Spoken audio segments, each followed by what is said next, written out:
So guys, क्या आपको भी लगता है कि आप पिता नहीं बन सकते हो क्योंकि आप में लो स्पर्म काउंट की समस्या, आपको डाउट होता है? और जाहिर सी बात है, ये आपके मन में जो सवाल आना बहुत लाजमी सी बात है, क्योंकि ऐसे बहुत सारे पुरुष हैं जिनमें स्पर्म काउंट की समस्या होती है। खासकर ऐसे पुरुष जो कि जिम जाते हैं, जो कि स्टेरॉइड लेते हैं, या फिर ऐसे लोग जो कि धूम्रपान करते हैं, अल्कोहल, शराब, सिगरेट इनका सेवन करते हैं। ऐसे लोगों में स्पर्म काउंट की समस्या आती ही आती है। और आजकल तो लोगों की लाइफस्टाइल ऐसी है कि उनमें स्पर्म काउंट की समस्या हो जाती है। अब आपके मन में आएगा, ये स्पर्म काउंट की समस्या होती क्या है? तो स्पर्म काउंट की समस्या का मतलब होता है कि आप में जो शुक्राणुओं की संख्या है वो बहुत ही कम है, या फिर बहुत सारे लोग तो ऐसे होते हैं जिनमें शुक्राणुओं की संख्या 0 होती है, शून्य होती है, यानी कि उनमें एक भी शुक्राणु होता ही नहीं है। अब ऐसे लोग पिता कैसे बन पाएंगे? तो अगर आपके मन में रत्ती भर भी डाउट है, हल्का सा भी डाउट है कि आप में स्पर्म काउंट की समस्या है या नहीं है, तो एक टेस्ट से आप घर पे ही पता कर सकते हो कि आप में लो स्पर्म काउंट की समस्या है या नहीं है। अब आपके मन में ये आएगा कि स्पर्म काउंट होना कितना चाहिए? तो एक स्वस्थ पुरुष जब एक बार इजैकुलेट करता है, वीर्यपात करता है, तो बाहर जो लिक्विड आता है, तरल पदार्थ आता है, वो एटलीस्ट कम से कम 3 से 5 ml होना चाहिए। यानी जब एक स्वस्थ पुरुष इजैकुलेट करता है तो जो बाहर सीमेन, जो बाहर वीर्य आता है, वो कम से कम 3 ml से 5 ml तक होना चाहिए। अब उसमें शुक्राणु की संख्या कितनी होनी चाहिए? क्योंकि जो बाहर तरल पदार्थ आया है वो वीर्य है, वो शुक्राणु नहीं है। जो शुक्राणु होते हैं वो बहुत ही सूक्ष्म होते हैं, माइक्रोस्कोपिक होते हैं, हमको हमारी नंगी आंखों से दिखाई नहीं देते हैं, तो हम जान नहीं पाते हैं कि जो बाहर तरल पदार्थ आया है उसमें शुक्राणु है या उसमें शुक्राणु नहीं है। और आपको ध्यान रखना है, अब आप क्या करोगे कि जो बाहर तरल पदार्थ आया है वो कम से कम 3 ml से 5 ml तो होना ही होना चाहिए, और पर ml में एटलीस्ट 15 मिलियन शुक्राणु होता है अगर, तब हम ये कह सकते हैं कि आपको लो स्पर्म काउंट की समस्या नहीं है, आपका स्पर्म काउंट ठीक है। बट अगर आपके शुक्राणुओं की संख्या 15 मिलियन पर ml सीमेन से कम है, इसका मतलब आपको लो स्पर्म काउंट की समस्या है। और अगर समय रहते इसका इलाज नहीं किया जाता है तो बाद में ऐसे पुरुषों में नपुंसकता आ जाती है और बाद में कभी वो फादर बन ही नहीं पाते हैं। तो क्यों ना समय रहते इसका इलाज कर लिया जाए। और खुद पे जब घर पे इतनी अच्छी फैसिलिटी मौजूद है, इतनी अच्छी सुविधा है आपके पास कि आप घर पे भी टेस्ट कर सकते हो, तो एक बार टेस्ट करने में क्या हर्ज है। और अगर आपको ये प्रोडक्ट चाहिए तो डिस्क्रिप्शन में मैं प्रोडक्ट को टैग कर दूंगी, वहां जाकर आप इसको इस लिंक पे क्लिक करके परचेज भी कर सकते हो। और हम जानते हैं कि किस तरीके से घर पे टेस्ट करते हैं स्पर्म काउंट का, और क्या किस तरीके से हमको रिजल्ट पता चलता है कि 15 मिलियन शुक्राणु है पर ml में या फिर नहीं है। अब जब आप स्पर्म किट परचेज करोगे तो वो उसमें आपको 4 प्रोडक्ट दिखाई देगा, ठीक है। अब देखो ये 4 प्रोडक्ट है क्या। सबसे पहले देखो, कलर चेंज कर लेती हूँ। सबसे पहले तो आपको यहाँ पे देखो एक सैंपल कंटेनर है, ठीक है। यहाँ पे आपको मास्टरबेशन के जरिए इसके अंदर अपना सैंपल, यानी कि अपना जो सीमेन है, वीर्य है, उसको इकट्ठा करना है। बट ध्यान रखने वाली बात ये है कि अगर मान लो आपको आज सैंपल इकट्ठा करना है तो मेक श्योर कि आप लास्ट 2 to 3 डेज या फिर कम से कम 5 दिन, तो आप ये मान लो कि 5 दिन तक आप अपना जो सीमेन है, जो वीर्य है, उसको बाहर नहीं निकाले होने चाहिए। मतलब कि 5 दिन तक आप अपने सीमेन को इकट्ठा करो, जिससे कि आपकी क्वांटिटी अच्छी आएगी, आपकी क्वालिटी अच्छी आएगी, ठीक है। तो 5 दिन का आप गैप रखो, उसके बाद इसके अंदर क्या करो, अपने सैंपल को इकट्ठा करो।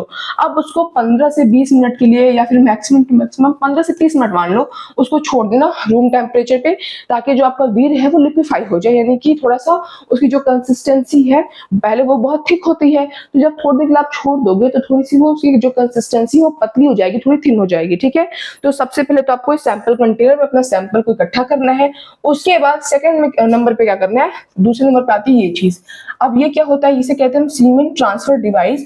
इसका क्या रोल होता है? इसका रोल ये होता है कि इसमें देखो मार्क है 0.1 ml, ठीक है। तो आपको क्या करना है, 0.1 ml इसके अंदर से अपने सैंपल को लेना है और उसको इस सॉल्यूशन में डाल देना है। तो सबसे पहले इसमें अपना सैंपल को इकट्ठा करोगे। सैंपल इकट्ठा करने के बाद इसके माध्यम से कितना लेना है आपको, 0.1 ml लेना है।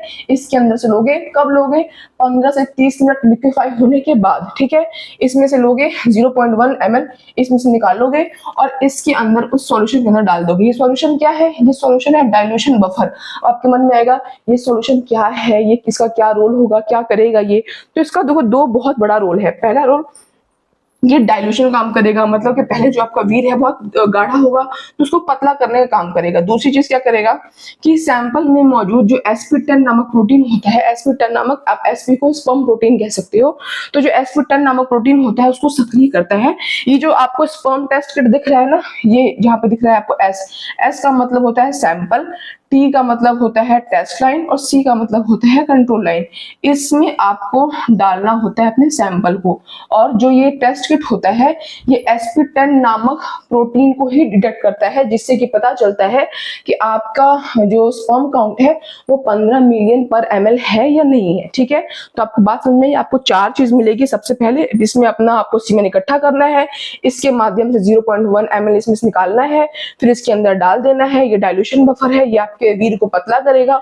उसके बाद आपको इसके अंदर डालना है सैंपल में, जो आपको ये दिख रहा है स्क्वायर सा, इसके अंदर डालना है और आपको रिजल्ट मिलेगा। अब आप सोचोगे रिजल्ट कैसा दिखेगा, तो रिजल्ट इस तरीके का दिख सकता है। देखो रिजल्ट दिखेगा एक लाइन का मतलब होता है नेगेटिव, और वो एक लाइन कहाँ आती है, एक लाइन आती है कंट्रोल लाइन। ठीक है, और अगर कंट्रोल लाइन तो आनी ही आनी चाहिए। अगर आपके स्पर्म टेस्ट किट पे न C पे लाइन आ रहा है न T पे लाइन आ रहा है, इसका मतलब ये है कि आपका जो टेस्ट है वो इनवैलिड है, या फिर ये जो किट है वही खराब है।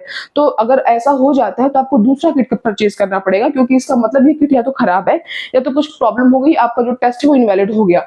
तो ये C पे लाइन तो आनी चाहिए, T पे भी लाइन अगर आती है तब तो वेल एंड गुड, बट अगर T पे लाइन नहीं आती यानी कि आपका रिजल्ट नेगेटिव है, यानी आप में शुक्राणु की कमी है।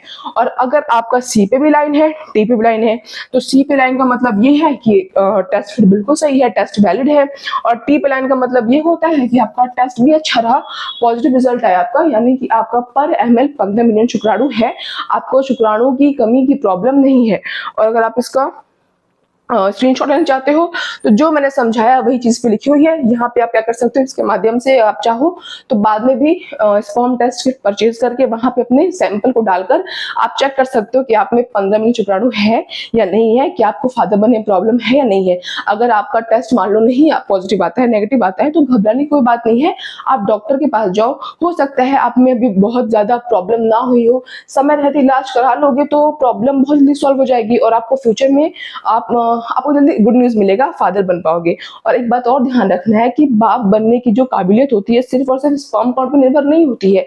स्पर्म काउंट के साथ साथ उसकी जो मॉर्फोलॉजी होती है, उसकी जो मोटिलिटी होती है, जो आपके स्पर्म का शेप, साइज, डीएनए स्ट्रक्चर, सब कुछ बहुत ज्यादा क्या करता है, मैटर करता है। बट स्पर्म काउंट भी मैटर करता है। तो स्पर्म काउंट की संख्या जाननी है तो आप घर पे क्या कर सकते हो, टेस्ट कर सकते हो। और ये वीडियो कैसी लगी आप मुझे कमेंट सेक्शन में जरूर बताना। ऐसे और इंटरेस्टिंग इंफॉर्मेटिव वीडियोस के लिए मेरे चैनल सब्सक्राइब करना। वीडियो पसंद आई तो एक लाइक जरूर करना। That's all, bye guys.